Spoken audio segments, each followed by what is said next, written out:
Et tout notre objectif ce soir, c'est de devenir très conscient de comment cette façon d'être dans ce monde est puissante dans notre esprit, comment cette façon de déterminer les choses que nous aimons ou que nous n'aimons pas détermine nos choix et nos actions d'une façon quotidienne. Donc, un petit exemple pour vous aider à vraiment situer comment cela marche de la façon la plus simple. Imaginons que nous sommes au parc, voilà, un parc municipal, et nous voyons un enfant. Prenons un enfant dans un premier temps, un jeune enfant peut-être qui a tout juste 1 an. Il s'ennuie dans le bac à sable et il cherche quelque chose. Il ne veut pas s'ennuyer, et donc comme on a vu, il faut qu'il fasse quelque chose pour se divertir. Il voit un autre petit bébé, un autre petit enfant qui a peut-être 1 an ou 18 mois, qui a une glace, qui mange une glace, pas très adroitement, mais il la mange quand même, dans une cône. Il regarde, il dit, tiens, ça me plaît. Donc qu'est-ce qu'il se dit d'une façon tellement automatique, mais je veux qu'il approche l'enfant, il prend. C'est la façon la plus instinctive par rapport à nos réactions. C'est quand nous voyons quelque chose, si on ne nous bride pas, voilà, on prend. Donc, il prend, il mange délicatement, ou pas si délicatement que ça, cette glace, mais l'autre enfant, pendant ce temps, qu'est-ce qu'il fait? Il crie dans un premier temps, puis il voit que personne vient à son aide. Qu'est-ce qu'il fait? Il veut reprendre sa glace. Donc, l'autre enfant qui a pris la glace, tout d'abord, il était motivé par une expérience agréable, il prend. Mais là, maintenant, il est face non pas à une expérience agréable, oui, il mange la glace d'un côté, mais par contre, l'autre enfant, il veut reprendre sa glace, et ça, c'est désagréable. Qu'est-ce qu'il fait? Donc, il recule, il se défend, et s'il le faut, quand l'autre enfant commence à être insistant, il tape l'autre enfant. Ça, c'est la façon des enfants. Quand on veut, on prend, et quand on ne veut pas, et on veut que ça s'arrête, on tape. Mais nous, en tant qu'adultes, on est un petit peu plus sophistiqués, on a appris depuis le temps qu'on ne peut pas toujours faire comme ça. Voyons voir, nous sommes au parc et maintenant nous voyons un adulte qui est sur un banc et il voit quelqu'un passer qui mange une glace.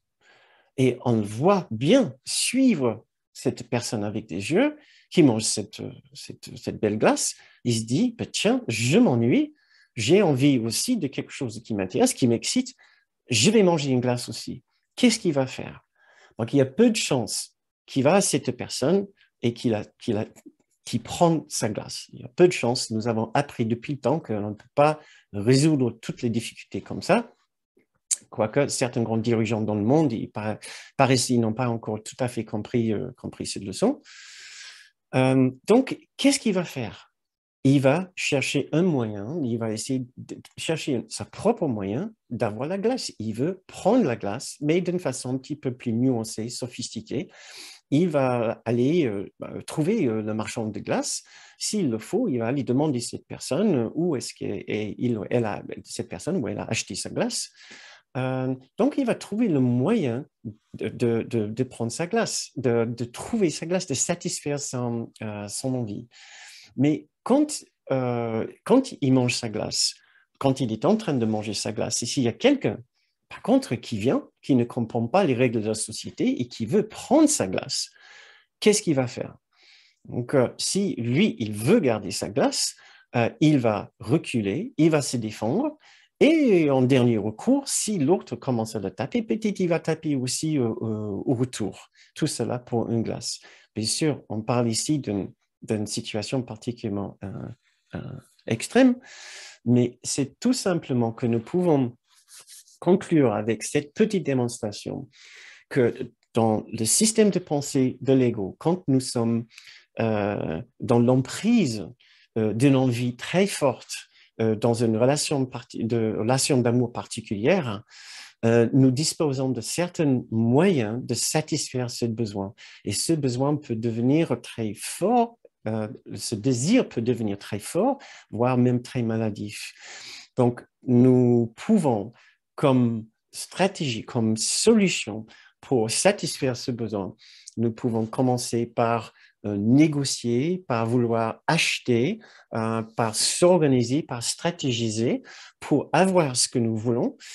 Poussant les choses un petit peu plus loin, nous pouvons, si nécessaire, nous pouvons aussi commencer à manipuler, donc stratégiser dans le sens de manipuler, influencer les gens, peut-être à leur insu.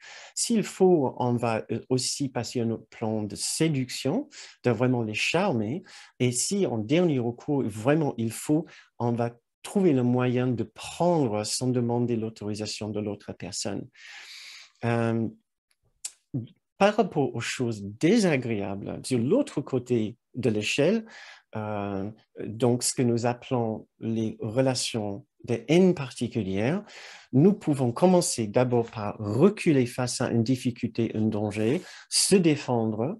Après, nous pouvons passer à un stade un petit peu plus actif où nous luttons, voire nous bagarrons. Et s'il le faut par la suite, nous pouvons aussi passer à l'attaque nous-mêmes. Et une attaque peut être physique ou peut être aussi psychologique. Et une attaque psychologique est une façon, et pour attaquer psychologiquement, qu'est-ce que nous faisons? Nous jugeons, nous critiquons et nous condamnons. Et si en dernier recours, face à quelque chose qui est fort désagréable, comme une moustique ou une mouche ou une souris, nous pouvons aussi tuer, n'est-ce pas? Et certains adultes ont aussi compris cela sur une autre échelle où ils se permettent aussi de tuer d'autres êtres humains s'ils se trouvent dans une situation particulièrement désagréable. Et bien sûr, je mentionne cela puisqu'il y a une guerre en ce moment en Europe, en Ukraine.